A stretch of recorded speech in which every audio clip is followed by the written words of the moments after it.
El día de hoy vamos a hacer una pequeña interrupción, no vamos a tener enseñanza basada en el libro de Cantares. La verdad ha sido muy edificante, ¿estás de acuerdo? Ha sido una gran bendición estudiar Cantares. Mi pastor ha estado enseñándolo de una manera increíble. Pero la misión que se me ha dado el día de hoy es enseñar Efesios capítulo 5, hablaremos acerca del matrimonio. Si recuerdas, la semana pasada el pasaje de Cantares estaba relacionado con eso, con el matrimonio. Y la siguiente semana decía mi pastor que va a hablar de la noche de bodas, ¿verdad? Dijo, va a estar más complicado el mensaje, ¿no? Pero vamos a hablar acerca del matrimonio en el Nuevo Testamento. Creo que algunas ideas antes de orar, simplemente recordar que Dios ha ordenado la institución del matrimonio. El matrimonio ha sido creado por Dios y por lo tanto Él es quien le da su definición. Pero el matrimonio apunta a algo mucho más profundo, de acuerdo a lo que dice el apóstol Pablo. El matrimonio se convierte en una poderosa, una vívida metáfora del mensaje cristiano, del evangelio. Pablo no concibe la vida sin relacionarla con el evangelio, la muerte y resurrección de Jesús. Y para Pablo, el matrimonio tiene su sentido y es un reflejo de esta gran historia de amor, la historia de cómo Dios nos ha rescatado a través de la muerte y resurrección de Jesús. Entonces, acompáñame a Efesios capítulo 5, verso número 21. Antes de que leamos el verso, yo quisiera simplemente hacer un pequeño recuento de cómo llegamos a Efesios capítulo 5. Sin duda alguna, el capítulo 5 está después del capítulo 4 y después del capítulo 3 y del 2 y del 1. Es decir, hay un contexto. ¿Cuál es el contexto de Efesios? Bueno, Efesios es una carta preciosa, es una carta que vale mucho la pena que tú y yo podamos estudiar. Ha sido llamada la quinta esencia de Pablo. Es decir, si tú quieres saber cuál era la esencia del mensaje que Pablo predicaba, así, condensado, el mensaje nuclear, leer Efesios es lo que necesito hacer para conocer ese mensaje. Y el capítulo 1, 2 y 3 de Efesios son capítulos en los que Pablo describe lo que Dios ha hecho por nosotros a través de Jesús. Mira, acompáñame a un par de versos donde vamos a explorar simplemente qué es lo que el Evangelio ha hecho por nosotros. Dice el verso 3 del capítulo 1, es un hermoso poema acerca de la salvación. Y dice ahí, bendito sea el Dios y Padre de nuestro Señor Jesucristo, que nos bendijo con toda bendición espiritual en los lugares celestiales en Cristo, según nos escogió en Él antes de la fundación del mundo, para que fuésemos santos y sin mancha delante de Él, en amor, habiéndonos predestinado para ser adoptados hijos suyos, por medio de Jesucristo, según el puro afecto de su voluntad. Dice, para la alabanza de la gloria de su gracia, con la cual nos hizo aceptos en el amado, en quien tenemos redención por su sangre, el perdón de pecados, según las riquezas de su gracia. Si leyéramos todo este poema, encontraríamos que Dios nos ha elegido por amor, nos ha adoptado en su familia, nos ha redimido de acuerdo a las riquezas de su gracia, nos ha hecho parte de su pueblo especial. Todo esto por el puro afecto de su voluntad. Nos ha hecho suyos, nos ha amado, nos ha elegido, nos ha rescatado, para que podamos disfrutar por la eternidad y podamos reflejar por la eternidad las riquezas de la gloria de su gracia. Qué increíble comienza Efesios, describiendo todo lo que Dios ha hecho por nosotros. Pero luego en el capítulo 2, Pablo nos recuerda quiénes éramos antes de experimentar y conocer esta gracia preciosa. Dice el capítulo 2, verso 1. Y Él os dio vida a vosotros cuando estabais muertos en vuestros delitos y pecados, en los cuales anduvisteis en otro tiempo siguiendo la corriente de este mundo, Dice, conforme al príncipe de la potestad del aire, el espíritu que ahora opera en los hijos de desobediencia, entre los cuales también todos nosotros vivimos en otro tiempo, en los deseos de nuestra carne, haciendo la voluntad de la carne y de los pensamientos. Y éramos por naturaleza hijos de ira, lo mismo que los demás. ¿Cómo era nuestra vida antes de conocer al Señor? También hay algunas palabras que se describen aquí de esa vida. Estábamos en tinieblas espirituales, muertos en una vida de egoísmo y de pecado, llenos de orgullo, obedeciendo a Satanás, viviendo para nosotros mismos, definiendo el bien y el mal a nuestra manera. Éramos parte de este mundo rebelde y corrupto que se opone a Dios y su voluntad. Éramos parte de esta humanidad rebelde y quebrantada. Pero mira el verso número 4. Pero Dios, que es rico en misericordia por su gran amor con que nos amó, aun estando nosotros muertos en pecados, nos dio vida juntamente con Cristo. Y juntamente con Él, dice, nos resucitó. Esto es lo que Dios hizo por nosotros. Estábamos muertos en nuestras maldades y Cristo se reveló a nuestras vidas y con su amor nos rescató, nos adoptó, nos hizo parte de su familia, nos resucitó y nos ha hecho parte. Este es el argumento de Pablo en el capítulo 1 al 3. Nos ha hecho parte de una nueva familia rescatada, redimida, una nueva humanidad unificada. Eso es lo que ahora somos. Capítulo 1 al 3, esto es lo que éramos. Parte de una humanidad rebelde y corrupta. Pero por su amor, ahora somos parte de una nueva familia redimida, la familia de Dios. Entonces, ¿cómo debe vivir esta nueva familia? Bueno, en el capítulo 4 al 6, Pablo dice que la nueva familia de Dios responde al Evangelio, responde a lo que Dios hizo por nosotros. ¿Cómo se ve esta nueva familia? Si la antigua familia, la familia de la antigua creación se ve bajo la corrupción del pecado, rebelde, egoísta, viviendo para sí mismo, ¿cómo se vería esta nueva familia que ha sido rescatada por el amor de Dios? Bueno, mira lo que dice el capítulo 5, verso 1.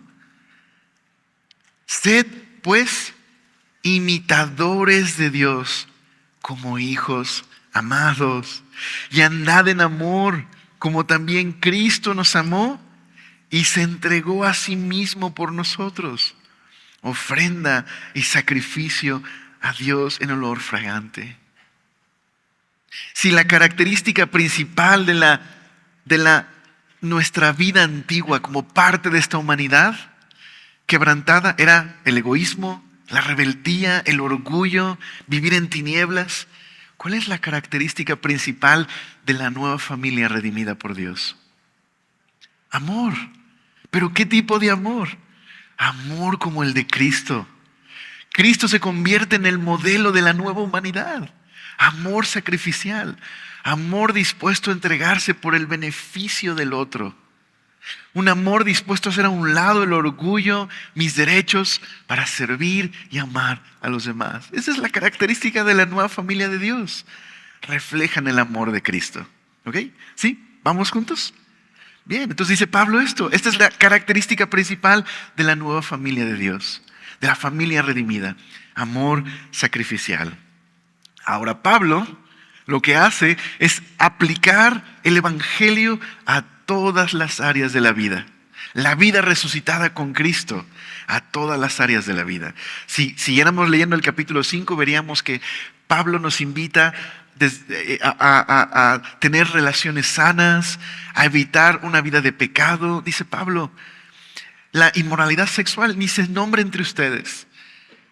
Un lenguaje deshonesto, un lenguaje corrupto que solo trae dolor y caos, no sea parte de ustedes. Más bien, edifíquense unos a otros. Más bien, perdónense unos a otros como Cristo los perdonó a ustedes.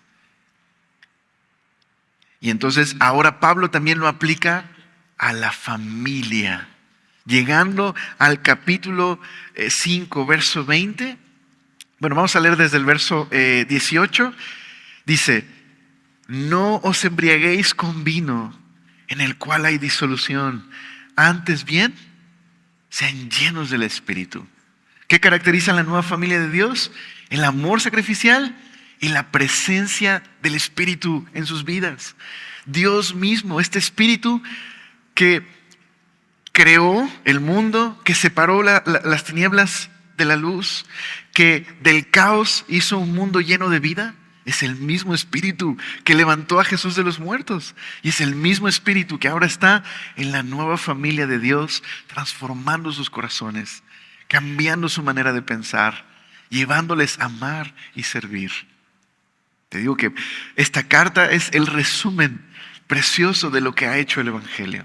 Una familia caracterizada por amor, caracterizada por el Espíritu. Y dice el verso número 19. ¿Qué produce la presencia del Espíritu en el corazón del creyente? Dice: hablando entre vosotros con salmos, con himnos y cánticos espirituales, cantando y alabando al Señor en vuestros corazones, dando siempre gracias por todo al Dios y Padre en el nombre de nuestro Señor Jesucristo. ¿Qué produce la presencia de Dios en nuestras vidas? Gratitud, alabanza, una vida de adoración. Y mira lo que dice el verso 21. Someteos unos a otros en el temor de Dios. ¿Qué características tiene entonces la nueva familia redimida? Que es un contraste con lo que éramos antes. ¿Qué nos caracterizaba antes? Orgullo, oscuridad, rebelión, definir el bien y el mal a nuestra manera a expensas de los demás. Pero ¿qué nos caracteriza ahora que somos parte de la familia rescatada, la familia redimida por Jesús? Amor sacrificial, la presencia del Espíritu en nuestros corazones y la sumisión mutua. Aquí es donde Pablo inmediatamente va a conectar esta característica con el matrimonio. El hogar cristiano se caracteriza por una familia que se sujetan unos a otros. ¿Pero qué es la sumisión mutua? Pues eso se entiende mucho mejor después de orar. Así que ¿les parece que oramos y exploramos este tema acerca del matrimonio? ¿Vale? ¿Me acompañas después de este pequeño recuento? Gracias, Señor, porque en verdad nos has amado, Señor. Nos has elegido por gracia. Nos has rescatado de una vida de oscuridad, de nuestro egoísmo, de nuestras maldades. Y ahora te pertenecemos, Señor, somos tuyos. Y todo esto ahora descubrimos que es por gracia nada más, Señor. Permítenos hoy comprender cómo el matrimonio es un reflejo de ese amor sacrificial, de esa sumisión mutua, de esa presencia de tu Espíritu. Te lo rogamos, por favor, en tu nombre. Amén. Así es. La nueva manera en la que los cristianos se relacionan unos con otros, porque son parte de una nueva humanidad, una nueva familia, una nueva creación, es el amor que se entrega por el bien de los demás. Y no hay principio que describa mejor el amor sacrificial que el principio de la sumisión mutua. Creyentes que se ponen por debajo de otros creyentes, elevándolos y considerándolos como más importantes. Este es el llamado a la sumisión mutua, como fruto del amor de Dios y del Espíritu de Dios en nosotros. Y Pablo dice, esta es la característica principal de un matrimonio redimido, de un matrimonio rescatado por Dios. Verás, creo que nos va a servir mucho contrastar el matrimonio que nos va a presentar Pablo el día de hoy con cómo era el matrimonio en su tiempo. En el tiempo de Pablo, el matrimonio era de la siguiente manera. El padre de familia, llamado el pater familias, era el dueño de su hogar. Él tenía el control y la decisión de la vida y la muerte, así de drástico. No quiere decir que todos los padres de familia eran unos tiranos, pero legalmente el padre de familia tenía la decisión de la vida y la muerte de su esposa, de sus hijos y de sus esclavos. Ese era el hogar típico romano. Los esclavos eran muebles que, bueno, hay que cuidarlos bien porque hay que venderlos en el mercado de esclavos por si necesitamos otro esclavo. Entonces, no era una esclavitud basada en razas, pero era esclavitud aún así, era ver a las personas como muebles. Los hijos eran vistos solamente como la oportunidad de un legado futuro y las esposas, por lo tanto, eran simplemente eso, estatus. Eso era la manera en la que se veía el hogar. Los hombres, era una manera en la que la cultura grecorromana veía la sexualidad. ¿Quieres disfrutar? Ve al templo de Afrodita. ¿Necesitas hijos para tener una descendencia legal? Cásate. Imagínate, si era el hogar romano. Bueno, también el día de hoy tenemos una distorsión acerca del matrimonio. Imagínate escuchar de boca de Pablo a esta comunidad cristiana en Éfeso, que ahora que forman parte de una nueva humanidad, no pueden reflejar sus valores a partir de la cultura, sino a partir de lo que Cristo hizo por ellos. Ahora es el Evangelio lo que va a dictar su manera de vivir. Y Pablo les dice, sométanse unos a otros. Esto era revolucionario. ¿Qué significa la palabra sumisión? En el griego significa arreglar por orden y se usaba en un sentido militar. Por ejemplo, arreglar un ejército de acuerdo a las jerarquías. También implicaba mostrar respeto a los superiores. En pocas palabras, sujetarme es sujetarme a una autoridad superior. Eso es lo que significa sujetarse. Pero Pablo está diciendo algo demasiado radical aquí. Ningún romano se habría sentido incómodo si Pablo habría dicho, hey, esposas, hijos, esclavos, sujétense al jefe. Nadie se habría sentido incómodo. Pero Pablo acaba de soltar una bomba. Sujétense unos a otros por temor, por reverencia a Cristo. Eso era una revolución. Eso era radical hasta el día de hoy. Sujétense unos a otros en el temor de Dios.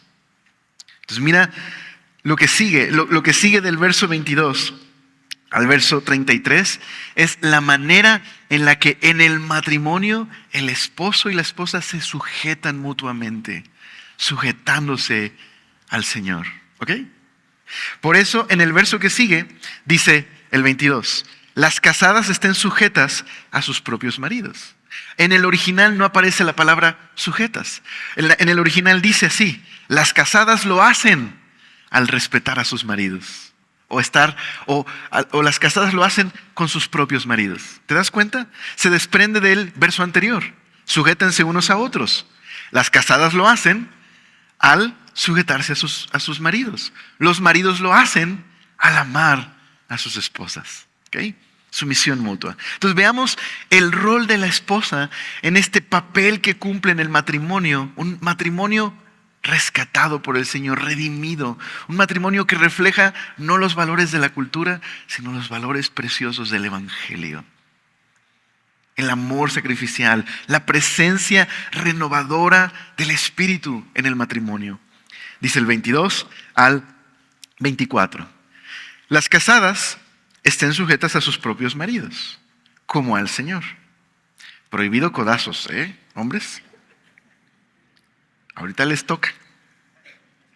Porque el marido es cabeza de la mujer, así como Cristo es cabeza de la iglesia, la cual es su cuerpo y Él es su Salvador. Así que, como la iglesia está sujeta a Cristo, así también las casadas lo estén a sus maridos en todo. Una cosa muy importante a notar, si quieres subrayar, tanto a la esposa como al esposo se le pide que haga algo tal y como Cristo y la iglesia lo hacen. ¿Okay? Ese es el argumento principal de esta sumisión mutua. Que al sujetarse unos a otros, no están haciendo otra cosa sino predicando visualmente el Evangelio, la muerte y resurrección de Jesús, es decir, la entrega sacrificial del Señor Jesús por el bienestar de otros. ¿Ok? Entonces, ¿cómo lo hace la esposa? La esposa se sujeta a su marido. Algunas cosas que aclarar aquí. Bueno, la esposa muestra sujeción cuando respeta, admira y permite que su esposo se haga responsable de ella. La manera en la que la esposa practica la sujeción mutua es permitiendo que su esposo sea el líder de su hogar. Eso es lo que Pablo dice. Las casadas sujetas a sus propios maridos. ¿Por qué? Porque el marido es cabeza de la mujer, como Cristo es cabeza de la iglesia. Aquí la palabra cabeza, ¿qué significa? Bueno, en Efesios, cabeza, las veces que se usa de Cristo como la cabeza de la iglesia, la cabeza de una nueva creación, tiene que ver con autoridad. Y eso es lo que implica aquí. Así como Cristo es el líder y quien ejerce autoridad en la iglesia, el esposo se le ha otorgado la responsabilidad de cuidar de su esposa siendo el líder. La manera en la que la esposa puede honrar a Dios al honrar a su esposo es respetando su liderazgo, permitiendo que él se haga responsable. Pero esto es lo importante de la sujeción mutua. La sujeción de la esposa es similar a la sujeción de la iglesia a Cristo. ¿Qué quiere decir eso? Que es una sujeción no obligada, sino es una respuesta voluntaria al amor de Cristo. ¿Ok? La iglesia se sujeta a Cristo porque responde, como aprendimos en Efesios, responde a su amor, responde a su sacrificio, responde a su entrega. Y la iglesia gozosa también se rinde y permite que Cristo se haga responsable de ella. De la misma manera, la esposa permite que su esposo se haga responsable porque responde al amor de Dios y responde también al amor de su esposo. Entonces no es una sumisión obligada, es un vínculo voluntario de amor. ¿Te das cuenta de la revolución que es esto? En un hogar romano donde la esposa tenía que sujetarse porque el esposo era básicamente el dictador de su casa. Ahora la esposa es libre, es más libre que nunca para rendirse en amor. Esto no es un manifiesto de opresión, sino de libertad. A veces pensamos que la libertad es hacer lo que yo quiera. Eso no es libertad. Eso es libertinaje. La verdadera libertad es el poder hacer a un lado mi derecho por el bien de los demás. Ahí soy más libre que nunca. Las mujeres, las esposas, ojo, el llamado es sujetarse a sus propios maridos. Pablo no está enseñando que las mujeres tienen que sujetarse a los hombres, sino las esposas a sus maridos. Ojo, simplemente importante. Como hombre no puedes ir a tu trabajo y decirle a tu jefa, no te voy a hacer caso porque Pablo dijo que tú te sujetes. ¿Ok? Te van a correr, no hagas eso. Es esposas a sus propios maridos, ¿ok? No a los demás, a sus propios maridos, ¿vale? Pero es eso, es un vínculo voluntario de amor. Lo que quiero decirte es que Pablo no está enseñando que la esposa debe quebrantar su voluntad, obedecer ciegamente, sino más bien obedecer voluntaria y conscientemente. Cuando las mujeres se sujetan a sus esposos, ven mejor que nunca. Son más bellas que nunca, porque están confiando en Jesús, porque están permitiendo que Jesús haga una obra en sus corazones. Están demostrando amor y confianza por su Salvador. En un mundo donde se nos dice que la mujer tiene que empoderarse,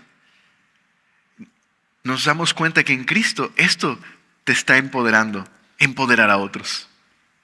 ¿Sí me explico?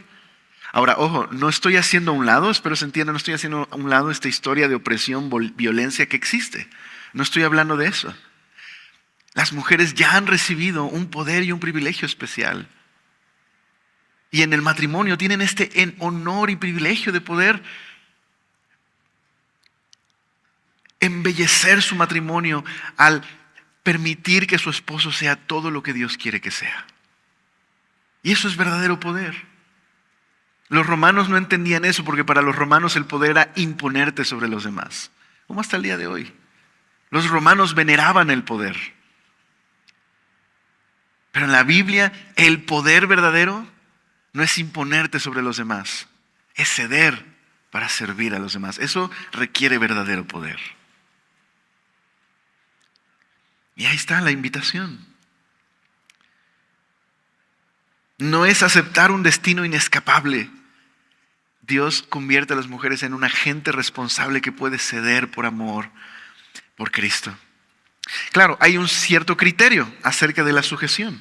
El pastor Lenin Gutiérrez, cuando enseñó en la serie de relaciones, aquí en Semilla México, él hablaba de un criterio importante sobre la sujeción. Dice el verso 24, así también las casadas lo estén a sus maridos en todo. ¿Qué significa aquí en todo?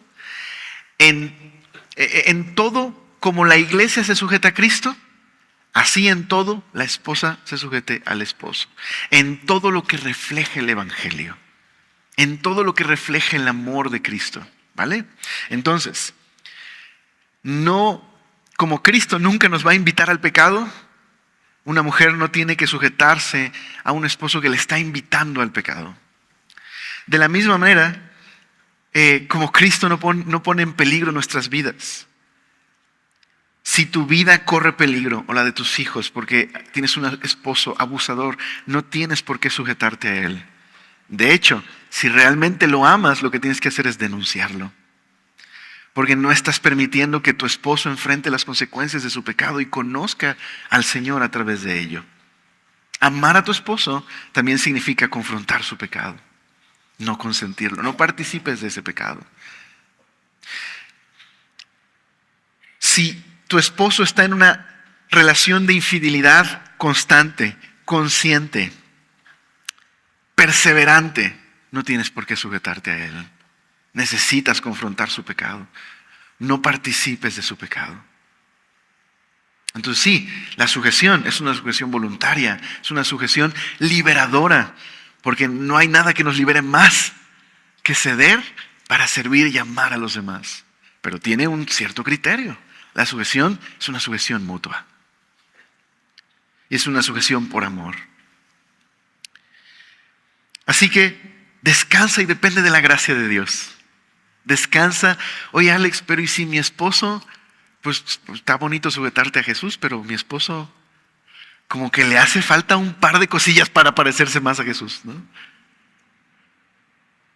Ora por él. Recuerda, cuando tú practicas la sujeción, tú estás invitando a tu esposo a tomar un lugar en el que va a necesitar depender de la gracia de Dios. Y estás ayudándole a que él busque al Señor y que Dios trate con él. Ora por él, ámalo. Tienes que ver a Cristo en tu esposo. Admírale, respétale, bríndale tu apoyo, porque Dios te ha puesto ahí como una ayuda idónea especial para que tu esposo pueda ser lo que el Señor quiere que sea. Confía en Dios, confía en el Señor. Dios va a tratar con tu esposo. Hazlo por amor al Señor. Pero luego viene el esposo y como que a Pablo se le pasó la mano, ¿no? O más bien, como que somos más cabezudos y nos hace falta escuchar más, ¿verdad? Entonces mira lo que dice el verso 25. Maridos, amad a vuestras mujeres. Es decir, ¿cómo se sujeta el esposo a Cristo y a su esposa? De la siguiente manera. Amad a vuestras mujeres así como Cristo amó a la iglesia y se entregó a sí mismo por ella, para santificarla, habiéndola purificado en el lavamiento del agua por la palabra, a fin de presentársela a sí mismo una iglesia gloriosa que no tuviese mancha ni arruga ni cosa semejante, sino que fuese santa y sin mancha. Pablo, ¿estás hablando del evangelio o estás hablando del matrimonio? Sí y sí.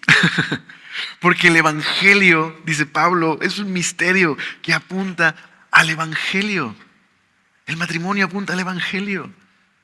Porque el matrimonio cristiano es el matrimonio donde la sumisión mutua predica el negarme a mí para servir al otro. ¿Cómo lo hace el esposo?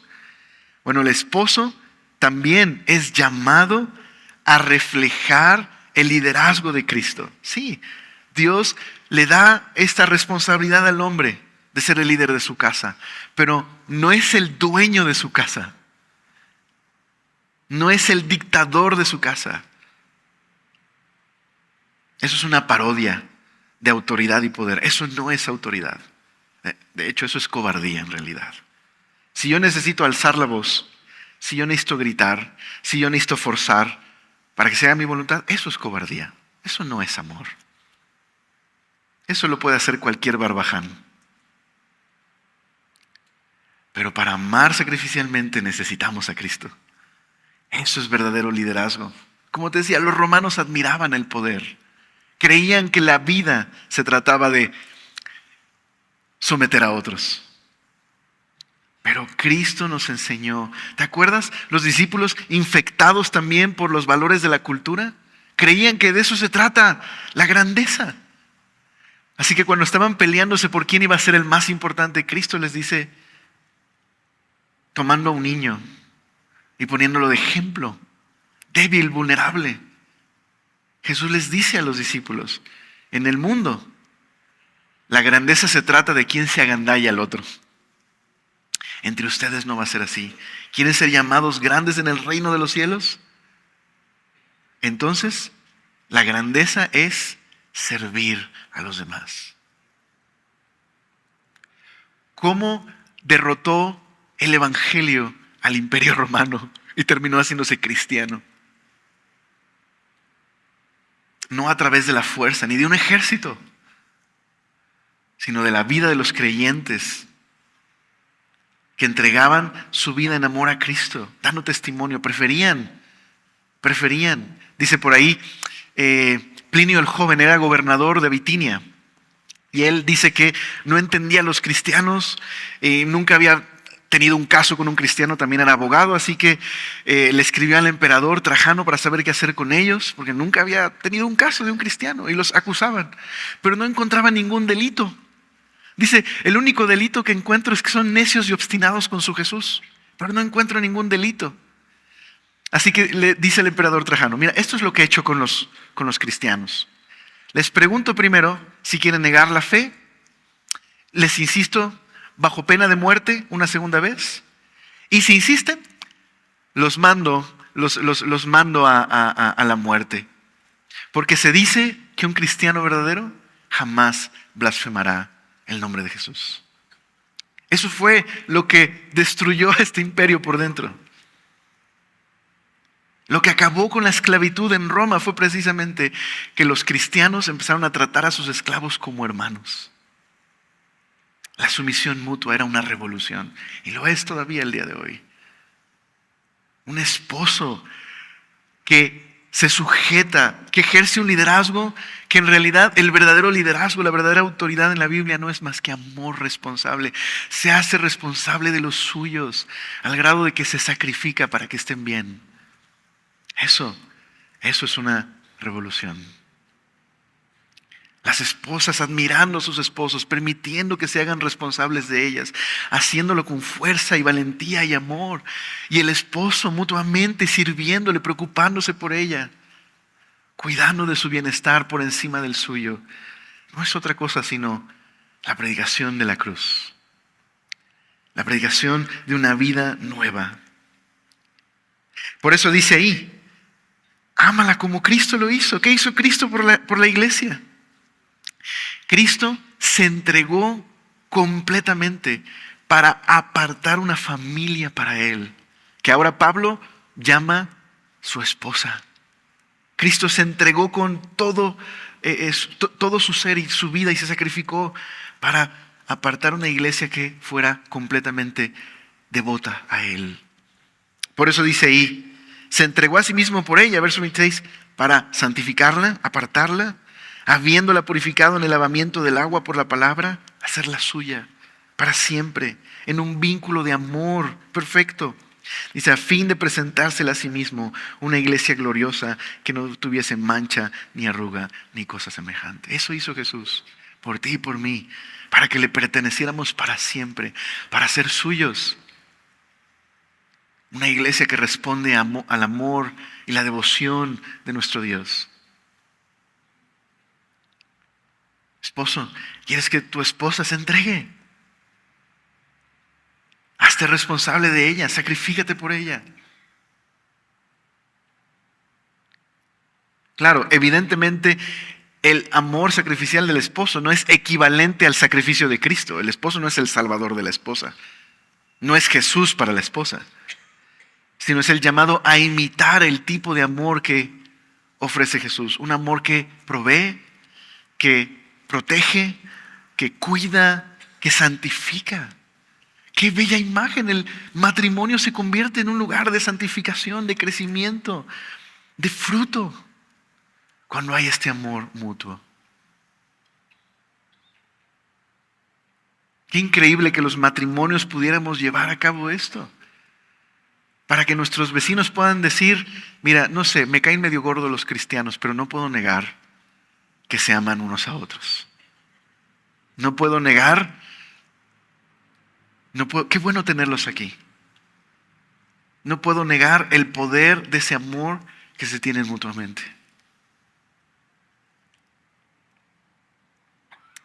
Dice el verso 28. Así también los maridos deben amar a sus mujeres como a sus mismos cuerpos. El que ama a su mujer, a sí mismo se ama. Porque nadie aborreció jamás su propia carne, sino que la sustenta y la cuida, como también Cristo a la iglesia. Porque somos miembros de su cuerpo, de su carne y de sus huesos. Por esto dejará el hombre a su padre y a su madre y se unirá a su mujer. Y los dos serán una sola carne. Grande es este misterio. Mas yo digo esto respecto de Cristo y de la iglesia. Por lo demás, cada uno de vosotros ame también a su mujer como a sí mismo, y la mujer respete a su marido. Pablo, en esta segunda parte del amor del esposo por la esposa, ahora utiliza la analogía del cuerpo. Y dice, aquí hay algo misterioso que no se puede explicar. Pero Pablo cita el Antiguo Testamento, habla del momento donde se instituyó el matrimonio. Allá en Génesis, donde Dios creó al hombre y la mujer y se unieron. Y lo que dice Génesis es que al unirse, esa unión es no solo emocional y física, sino es una unión especial donde en verdad ahora los dos son uno, disfrutando de una intimidad más allá de lo físico. Importante también, pero más allá de lo físico, una unidad donde hay transparencia y cuidado y protección y amor mutuo y responsabilidad. Y Pablo dice, eso que Dios unió en el hombre y la mujer juntos en unidad, en realidad demuestra, aunque sea a menor escala, demuestra lo que siempre ha sido el plan de Dios. El plan de Dios siempre ha sido unirse con su familia redimida. Por eso dice que la iglesia también es la unión de Cristo con su iglesia. Ahora utiliza la analogía del cuerpo. Dice, Cristo es la cabeza de un cuerpo. Y Cristo nutre y protege y cuida su cuerpo, que es la iglesia. Hay una unión especial, única, un vínculo. De la misma manera, el matrimonio es una unidad. Dos que ahora son uno solo. Así que en ese sentido, dice, por eso cuando amas a tu esposa, te estás amando a ti mismo. Porque quizás es un eco del mandamiento de ama a Dios con todo tu corazón y ama a tu prójimo como a ti mismo. Cuando amas a tu esposa, estás practicando el verdadero amor. Porque estás nutriendo, protegiendo y cuidando a tu cuerpo. Pablo dice, esto es un misterio. Pero yo digo esto de Cristo y de la iglesia. Entonces, en su conclusión, Pablo nos dice, por lo demás, cada uno de vosotros ame también a su mujer como a sí mismo, y la mujer respete a su marido. ¡Qué revolución! Bueno, Yo quisiera terminar meditando en lo siguiente. ¿Por qué razón el matrimonio no es así? La razón es Génesis capítulo 3. Génesis 3, la gran tragedia. El ser humano decide ser autónomo, darle la espalda a Dios y definir el bien y el mal a su manera. Lo que estaba planeado para ser un jardín, como predicaba mi pastor la semana pasada, un jardín glorioso, un jardín lleno de fruto y belleza, donde los seres humanos uniéndose, un matrimonio, los esposos, la mujer y el hombre uniéndose, creados a imagen de Dios, y el fruto de esa unión, trayendo otros seres, ¿verdad? Gorditos y bonitos, creados también a imagen de Dios, que a su vez van a crecer y van a formar comunidades y familias, tomando los recursos de la tierra para la gloria de Dios. Quedó completamente quebrantada por el pecado. A partir de la caída, los seres humanos más bien buscan su propio bienestar, a expensas de los demás, trayendo dolor y sufrimiento. Matrimonios rotos, relaciones rotas, hijos fuera de casa que no quieren volver a ver a sus padres. Es la realidad del mundo en el que vivimos. Pero esta es la buena noticia. La buena noticia es que Cristo vino a tomar nuestras maldades y nuestro pecado y a morir nuestra muerte que merecíamos por nuestra rebelión. Y vivió la vida perfecta que nosotros no podemos vivir. Y resucitó para formarnos en una nueva humanidad, redimirnos para hacernos nuevos. Y entonces, como vimos en Efesios, convertirnos no solo en una parte de una nueva humanidad, sino revolucionar nuestros hogares, transformarlos para que puedan reflejar la gloria de su gracia, su bondad. ¿Qué necesitas para tener un matrimonio nuevo? Y no me refiero a casarte con otra mujer si estás casado, o casarte con otro hombre si estás casada. Lo que necesitas es sujetarte a Cristo. Venir bajo su reinado, reconocer tu necesidad de Él. El Señor puede hacer tu matrimonio nuevo si está destrozado.